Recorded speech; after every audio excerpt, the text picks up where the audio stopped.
how to get your IELTS writing task 2 essay corrected online. Hi there, my name is Ben Worthington. You've probably listened to some of the podcasts or seen me online, and in this tutorial we're going to look at some of the questions you should ask when you're considering an essay correction service, probably questions you never thought about. And then I'm going to just show you how you can actually do this online. We'll look at different ways. So the first question you need to ask yourself is, are they covering the criteria? Are they covering task response, lexical resource, cohesion and coherence, grammatical range and accuracy? These are the 4 criteria, as you probably know, with IELTS, with the writing task. And in order to be able to be competent giving an essay correction, you need to be well versed in these 4 areas. And a good way to make sure the person is well versed, just make sure they've got the right credentials. Maybe they worked at British Council, maybe they were an ex-IELTS examiner. There's lots of different ways you can look into this. Next question, does the tutor who's correcting your essay, do they take into account your specific needs? For example, I know that writers of Spanish, as native Spanish speakers, they write incredibly long sentences because that's normal and encouraged in their native tongue. Whereas in English, it's not so common, especially in academic English. It's more a mixture, short and long sentences. Also, I know that with Indian writers, sometimes they think that, for example, a lot is 1 word, and it's not, it's 2 words. Likewise, with Chinese writers or Asian writers, sometimes the pronunciation can be difficult. And just being aware of these specific issues helps the essay corrector give a better correction. Let me give you an example. So Eastern European students often have issues with the use of articles. This is common in most English learners, but for some reason for Eastern European and Russian students, they have issues. And if the teacher is not aware of this, then they can spend too much time on the wrong area, you know? Like the teacher should be able to communicate this and say, look, it's not just you who's got this issue, it's typical for people from your native language, and this is how you can solve it, okay? Now, and the other thing about the for students of English with pronunciation issues, this is one reason why video corrections are valuable for these types of students, because you will hear the correct pronunciation of the words you've used. And this is invaluable when it comes to using these words in the speaking, and it also just drives the learning to a deeper level. I'll go into this in more detail in a second. So, is the person qualified? We've kind of touched on this already. Like I said, look for tutors with experience correcting essays. Look for tutors who've got experience with British Council, with IELTS, IDP, possibly ex-IELTS examiners, or even current IELTS examiners. If you can get this, this is fantastic, and it'll help you a lot, rather than some random on the internet who just decided to, hey, I'm going to do essay corrections. Okay, and another point I just remembered, try and go for the businesses that are specialized in IELTS.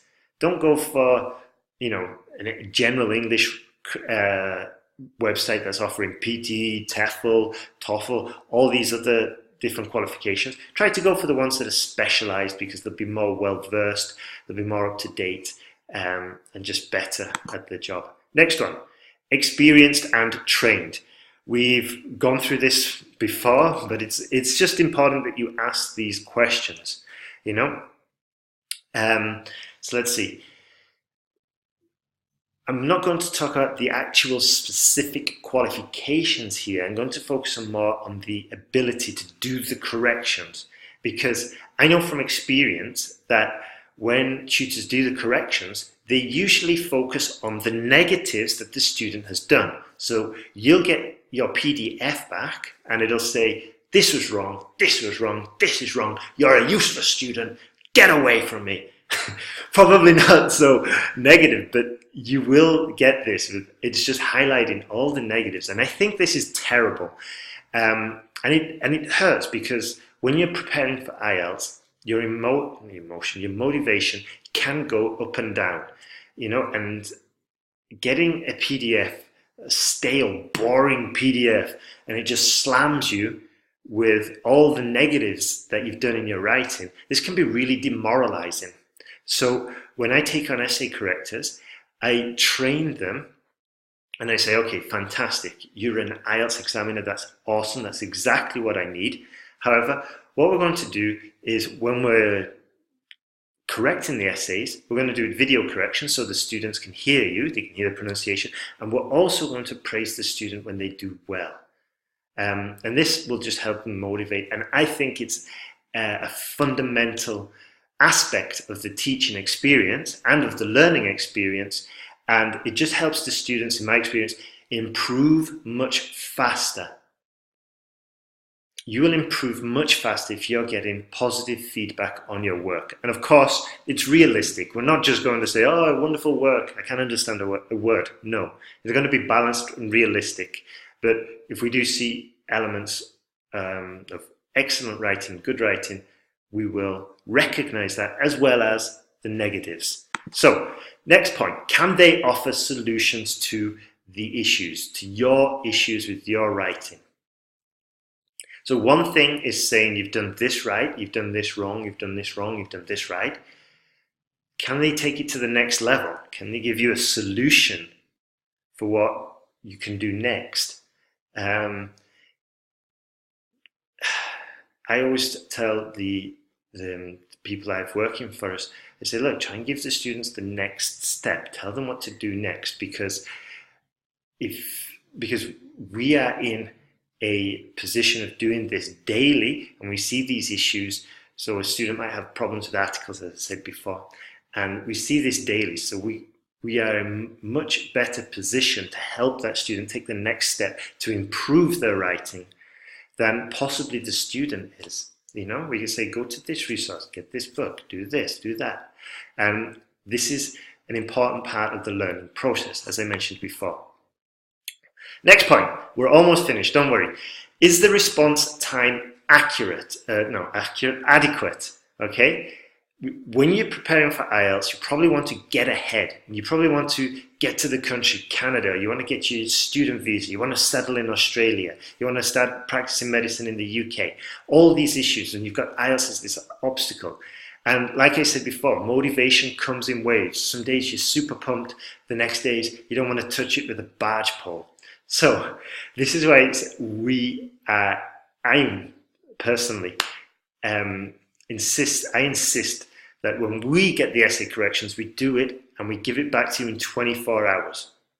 Ideally, I'd like to do it faster, but the current IELTS essay corrector we've got at the moment, she's already struggling with too much work, so I can't shorten that time. So anyway, and it's important because, as I said, your motivation comes up and down, and when you're writing the essay, you're probably really motivated. And if you have to wait 2 or 3 days, there is an element of chance, and you might not be as motivated a few days later. And this is another reason why when we send the essay correction back to the student, we also give them another question or tell them the next step to take. Hopefully the student is has the same level of motivation. And this is another reason why we try to be positive when we are giving back the essay correction. Okay? Now, can you trust the service?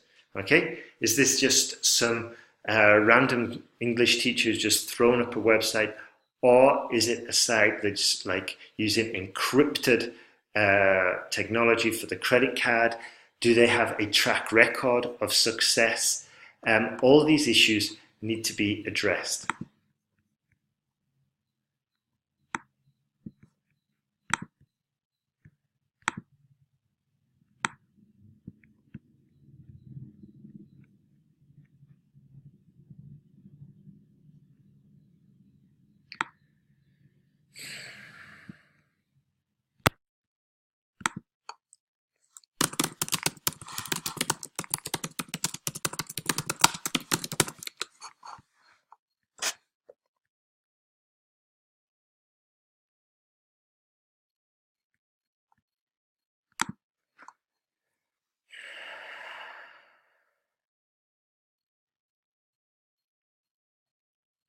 So I have, I'm going to just show you another YouTube channel I have, and this is where I've been putting all the video corrections that we've been doing since we started.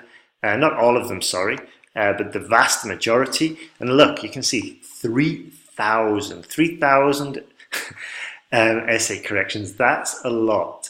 You know, we've been helping tons and tons of students.